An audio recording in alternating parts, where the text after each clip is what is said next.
Hello guys, আশা করি সবাই ভালো আছেন। তো গাইস, এবার বাংলাদেশের কিং খানকে কোটা আন্দোলনের বিপরীতে কথা বলার জন্য কিং খানকে অ্যারেস্ট করা হলো। কেন অ্যারেস্ট করা হলো গাইস, এ টু জেড এই ভিডিওতে আপনারা দেখতে পারবেন। আন্দোলন করেছে, আমি সম্পূর্ণ তাদের সাথে। আমি কিং খান বলেছিল যে আমি কারো বাপের গোলাম না, যে আমি তাদের কথা মতো চলবো। আমি জনসাধারণের পাশে আগেও ছিলাম, বর্তমানে থাকবো, আর কোটা আন্দোলনের এন্ড তাক আমি থাকবো। কারণ আমি ছাত্রদেরকে বহুত ভালোবাসি, ইন্ডিয়া সব দেশের মানুষকে আমি বহুত ভালোবাসি, এমনকি বাংলাদেশের সব মানুষ আমার পাশে ছিল, আর আমিও তাদের পাশে আছি।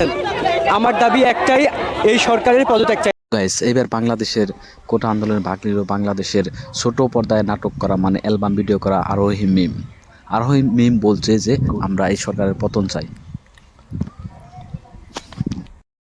আরোহী মিম বলছে যে আমরা ভয় পেলে রাস্তায় যেতাম না। আরোহী মিম বলছে যে আমরা প্রতিবাদ করতে রাস্তায় এসেছি, আর আমরা এই সরকারের পতন চাই। আরোহী আরও বলছে যে আমরা স্বাধীনতা পাই নাই, কারণ যদি স্বাধীনতা পাইতাম তাহলে আমরা কথা বলতে পারতাম। এখন আমরা কথা বলতে গেলেও আমাদেরকে পুলিশে মুখ চাপাতে ধরে।